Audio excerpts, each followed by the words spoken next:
চুয়াল্লিশ ধারা জারি করা হয়েছে। আমরা ঘুরে দেখছি, এসপি সাহেব এবং আমি দুজনে ঘুরে দেখছি। এখন পর্যন্ত ঠিকই আছে, কন্ট্রোলের মধ্যে আছে। স্যার কৈলাসহরবাসীর উদ্দেশ্যে মানে কী বার্তা থাকবে আপনার? আমাদের বার্তা এটাই থাকবে যে শান্তি শৃঙ্খলা বজায় রাখুন, আর গুজব ছড়াবেন না, গুজবে কান দেবেন না। প্রশাসন আছে।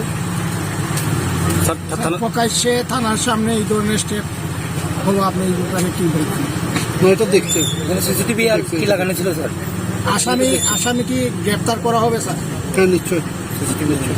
স্যার থানার সামনে সিসিটিভি মানে আছে যেটা দেখছে ফুটেজ দেখছে, পুলিশ দেখছে। ঠিক আছে।